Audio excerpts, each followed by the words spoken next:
All right, here we're looking at section 11.5, and our learning targets for today are first we're going to find volumes of prisms and cylinders, then we're going to use the formula for density, and then finally we're going to use those volumes of prisms and cylinders. So the first thing, when I'm looking at the volume of a prism, and remember that a prism has two bases that are the same shape, and then it's surrounded by rectangles. So to find the volume of that prism, I take the B, the area of the base, multiply it by the height. So that's fine if I have a right prism like this example. Here is not a right prism, so my height is always the perpendicular distance between the two bases. Right? My height does not always have to fall inside my prism.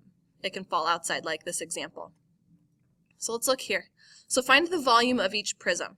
Okay, so first I have to find my bases, and then I have to find the area of that base, and then multiply it times the height. So the area of my base for this first part, right, the base is that triangle piece, so it's going to be 1/2 my base times height, which is 3 times 4. So 6 centimeters squared is the area of the triangle, and then I multiply it by the height of 2. So I follow my formula for the volume of a prism, and I substitute what I know, and I simplify. So the volume, the amount of space inside this prism, is 12 cubic centimeters, because I'm looking in 3 different dimensions, so I'm looking at cubic. So now here I've got a shape with a lot of different sides and components to it. So I see that my bases here are trapezoids, right, because they've got 2 parallel sides and then 2 non-parallel sides. So I first have to find the area of that base. So I take 1/2 times the height, and then I add the bases together and multiply that. So I end up with my area being 30 square centimeters. So now again I use my formula to find the volume of a prism, and I substitute the information that I know and I simplify. So the volume of this second prism was 150 cubic centimeters. So now let's look at a cylinder. So remember, a cylinder is a kind of like a prism, but its bases are circles, right? So that's the only difference. So here I find the volume the same way. I find the area of that circle and I multiply it times the height. Okay, so again, I can here, I know that the area of a circle is pi r squared, so my volume can be pi r squared h. So here we go, a couple of examples. So find the volume of each cylinder. So here I'm given the radius of my circle, and I'm given the height. So I know that I can look at pi r squared h. So I plug in the things that I know, and I simplify, and I can leave it as 486 pi, if I'm asked to leave it in terms of pi, or I can approximate it using my calculator. So now let's look at B. Again, I'm given the radius of my circle and the height of my cylinder. So those are the dimensions that I'm going to need, and I use my pi r squared h, and I'm always going to use this formula when I'm dealing with a cylinder. Plug in the information that I know, so I find that the volume is 112 pi, or about 351.86 cubic centimeters. And whenever we're dealing with volume, it's always going to be cubic units, right? That's to the third. So always remember, volume is cubic. So now here are a few for you to try. So now we're going to be looking at density. This was our second learning target. So density is the amount of matter that an object has in a given unit of volume. So the formula for density is mass divided by volume. Okay? So now we're going to be using this. Just remember, density equals mass divided by volume. Mass divided by volume. So here's a diagram that shows the dimensions of a standard gold bar at Fort Knox. So gold has a density of 19.3 grams per cubic centimeter. So find the mass of the standard gold bar. So I'm given the density, and here's some information, some dimensions, and I can find the volume from that.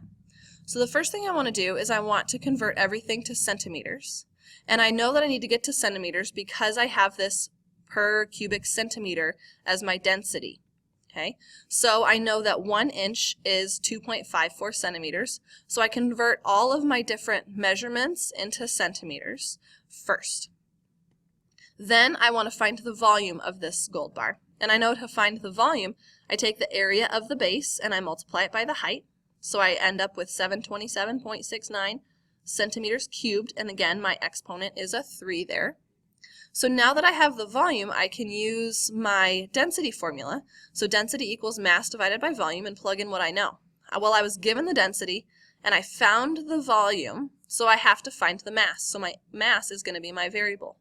So now to solve for this, I multiply both sides by my denominator, and I get that the mass of my standard gold bar is approximately 14,044 grams. So here's one for you to try finding the density. So first we're always going to have to make sure that we're in centimeters, and then we're going to be finding the volume, and then you can use your density formula.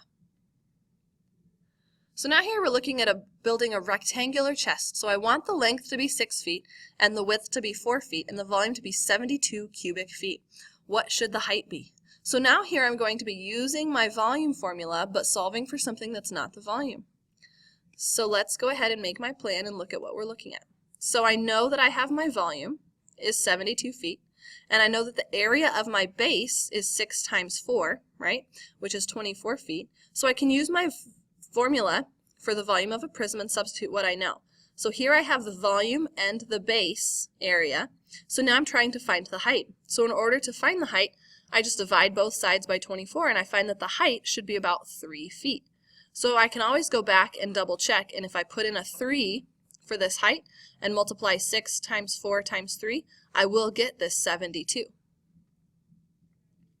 So here's a similar example. So I'm building a 6-foot tall dresser. You want the volume to be 36 cubic feet. What should the area of the base be? So there's possibilities here, right? Because I don't know the length or the width, so I can have multiple possibilities. But again, I use my formula for the volume of a prism, and I substitute the things that I know. So I've got a 36 for my volume and the 6 for my height. So I know the area of my base needs to be 6. So there's multiple possibilities. So the length could be 3 feet and the width could be 2 feet.